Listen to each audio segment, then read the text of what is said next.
Hey there, this is Crystal from Fat Product Review. If you like our channel and like our content, please click the subscribe button. That really helps us a bunch. And if you really like something or even really dislike something, go ahead and leave a comment. Those are super helpful as well too. Today I'm going to talk about my recent radical hysterectomy. Most of my reviews on YouTube are either about products, amazing things that fat people can do, fat horseback riding, fat motorcycle riding, fat skateboarding, you name it. But also we talk a lot about some serious things, and I'm probably going to take you through a series of videos about my hysterectomy. And it was not something planned. It was kind of all of a sudden, and it's a really long story, and I'll spare you some of the details. I just want to get into exactly how I was treated pre-surgery. I want to say I had amazing surgeons. I've had a great experience since I had the robotic laparoscopic hysterectomy, and it's been a great recovery. But I did have a little bit of problem getting started. So I live in Northern California. Um, I don't want to say the name of my insurer and my hospital, but you probably understand who I'm talking about if you live in Northern California. So anyway, like I said, I had a great experience with the surgery. It was really amazing. But over the span of 6 days, I had two sort of surgeries. The first one was supposed to be a DNC, and it didn't really end up happening. She did the DNC, but there was nothing to D or C. And then 6 days later, I had a radical hysterectomy because of some things they found. They wanted to double check and make sure we got rid of it. And it was, like I said, it's a long story. I'll explain all that later. But today I want to tell you about the 4 ways I was fat shamed, or I was a victim of fat bias, and what I did to correct it. So right away, first thing, I get to the hospital and I have to go to admitting, and this very beautiful, tall, robust woman asked me if I'm here for admitting. I said I am. She said, "Oh, come on in. I think I'm supposed to be helping you. Is your name Crystal?" I go, "It is." Okay, so right away, if you're fat, you know this feeling when you meet another fat person, they're getting ready to help you with something, you're like, fat sister, fat brother, yeah, you're gonna get me, right? So I'm like, yeah, right on, a fat person. Awesome. So, and then we walk into her office, and all I see is one of those tiny little metal chairs with the arms on the little black pipes, and it's like a wee bit of cushion and a wee bit of back and a bunch of those 2 metal arms on the side. And I said, oh, right away to her, I go, you know what, I'm not gonna fit in that chair. Oh, you don't think so? I go, no, I know. I know I won't fit in that chair. And I do notice that she has a really lovely, probably $1,500 chair. It does not have arms on it. It's one of those lovely ergonomic chairs that I recognize as being designed for larger bodies. This person is very tall.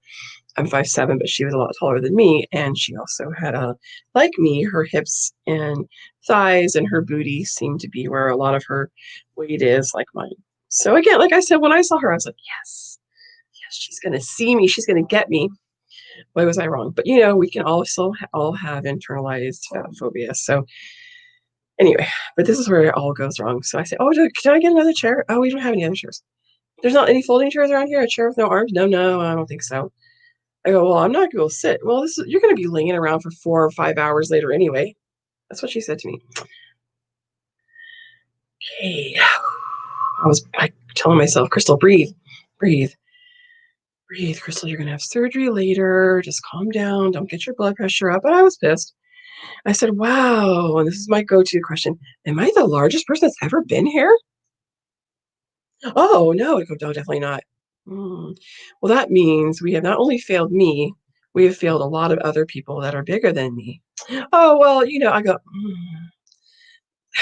there's no excuse. I just need a chair.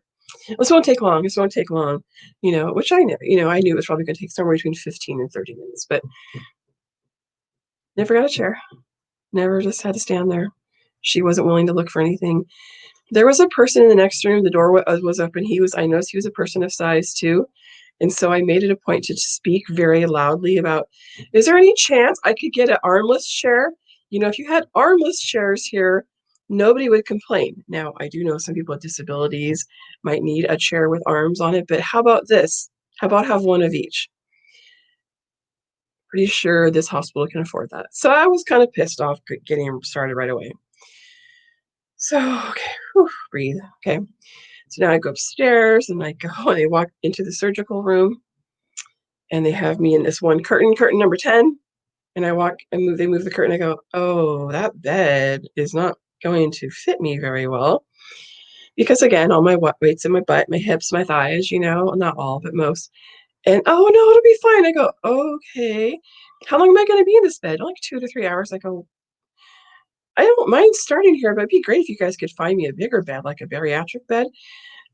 Now, what I asked the woman, I said, "Now, didn't you know how much I weighed and how tall I am before I got here? Because I bet your ass in the last 2 weeks, they forced me to get weighed, and I did a blind weighing, but, they know." And it wasn't a big surprise, I wouldn't think, but anyway, both times for the DNC and the hysterectomy, I had to request a bigger bed. And turns out I stood around the room with the curtain open for quite a while. And finally, I kept asking everybody to walk by, "Is there any chance I could get a bigger bed? Any chance I could get a bigger bed? Excuse me, can I get a bigger bed?" Oh yeah, for sure, for sure, for sure." So after about an hour of standing, I didn't want to mess up the bed because, whatever, I'm a people pleaser. So I kept sitting in this one little chair they had in the room, and this chair was the same kind of wonky metal chairs with the pipes, the black poles or whatever you wanna call them, the little bit of cushion, but no arms, which was really also uncomfortable, but fine, but I didn't wanna sit on the bed because I didn't wanna ruin it because someone else could use it because I hadn't, touched it, and, that's on me, but anyway. So finally, another CNA walked by, I go, "I could really use a bigger bed. It's gonna be a while, can I please get a bigger bed?" And you know what this person did? Walked over to the room right next to mine, pushed the curtain back, grabbed out the bigger bed, pulled out my bed right next door. For like an hour, I stood there. And I kept my curtain open and I was pacing and stuff because I wanted them to see me. Like, see me. I'm really uncomfortable. And by the way, aren't they working for me, but or all of us? Excuse me. Okay. So now it comes to the point where they're kind of ready to start prepping me and they go to get me a gown finally. And she brings me back this little yellow gown. I go, "Oh, that's not gonna fit me." "Oh, maybe." I already know it won't fit me. "Oh, okay, okay." She goes and gets me a green gown. "What about this one?" I go, "That's not gonna fit me either." So then she goes and gets me a blue gown. I go, "You know what? I've been coming here for a long time. It's the beige gown. When you see the beige gown with the white ties, that's the one." "Oh, okay, okay." She goes and gets me a beige gown. Guess what? It fit. But here's what really pissed me off. It's time to do the blood pressure because I'm gonna have to wear the blood pressure cuff for an entire surgery, right? Because they have to keep an eye on my blood pressure. So where this in this room, of course, it's time COVID times, whatever. She takes a brand new cuff out of some plastic, and I go, "Oh, can I have a bigger cuff?" And I can tell she didn't want to do a second cuff. "No, no, it's gonna be fine." Now I don't happen to carry a lot of my weight in my arms, so my arm will fit into a smaller cuff, but that's not the point. So I said, "No," and she's doing that. I go, "I really don't want this cuff. I really don't want this cuff." And she's, "Oh, oh, oh." She goes, "It's fine. It's fine." I go, "No, I want the bigger cuff though, because I get a better reading." You're not supposed to talk when you're getting your blood pressure taken. All these things are not happening, right? And I'm just pissed. So when she finishes, of course, my blood pressure's, "Oh, it's so high." I go, "Can we please use the other cuff?" "No, let's do it again." I can tell you right now, it's never going to come out good. I know we're trying to keep it down right now, but I'm starting to get upset and I need the larger cuff. So she does a second time. And now there's like 4 people in the room. They're all doing stuff to me, different things, they're all talking. So I'm like, really, it helps if you could just use the larger cuff whenever you get a larger bodied person in the hospital. "Oh, no, no, no." I go, "Please, can I just have the larger cuff?" "Okay, okay, okay." She gets out the larger cuff, takes it out of the plastic again. That's 2 things that they've had to take out of the plastic for me. And the little one did fit. It fits fine. It's just too narrow. So she gets me a large cuff. Now again, I'm telling myself, "Calm down, Crystal, calm down." And guess what? My blood pressure was like 25 points lower. "Oh, this is much better. This is much better." "Oh yeah." I go, "I know." Honestly, and I'm trying to tell her this over the noise, all the other people. If you could just always use these ones on people of size, don't go to the small one. It's always going to read high. Please, when you see a larger person, just and nobody seems to really be caring what I'm saying. But I'm trying to be very like forceful and damn it, stop doing this to us. Honestly, God, one time at one of those acute cares, I thought I scratched my cornea. They took my blood pressure 5 times. The second time with the larger cuff, but they couldn't believe my blood pressure was 120/80. And I swear to you, a woman was trying to continue to walk down the hall and take my blood pressure for a 5th time at acute care in San Jose. And I was like, you can't take someone's blood pressure when they're walking. And even the nurse was getting ready to see me. She's like, no, no, no more. And I said, yeah, it's my blood pressure is 120/80 normally. So, but the acute care I'm sure they've never seen somebody who was fat with good blood pressure.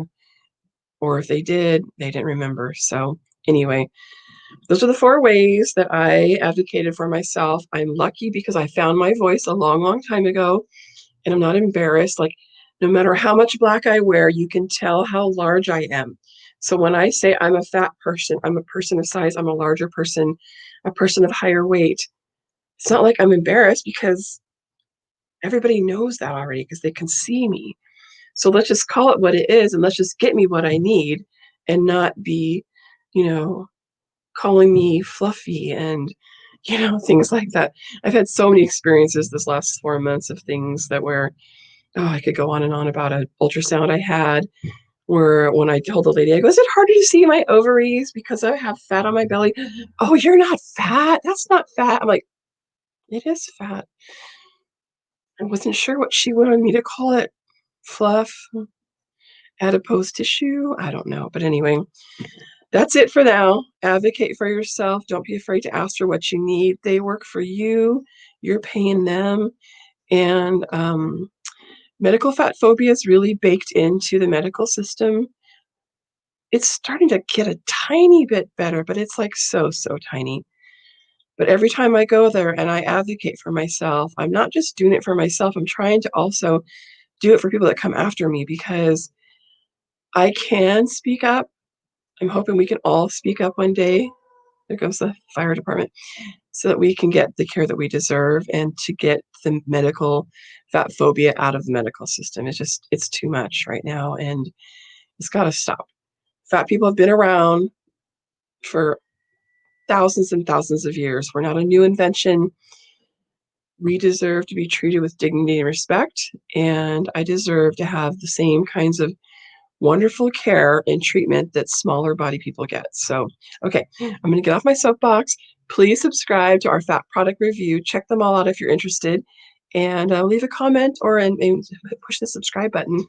You'll get a bunch of you'll get a little email whenever we create a video, and you'll be able to watch all of them. So I think we have probably over 40 videos now. Take care. Nice talking with you. And by the way, after my surgery, I feel wonderful. I had a great surgeon. I had my energy back right away. I had the Da Vinci robotic surgery, no incisions. They cut everything out with the robot and the nurses next to the bed. And then I got to deliver them all through my vagina.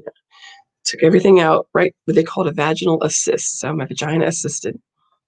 Thanks, you guys. Thanks, you all. Take care. Bye.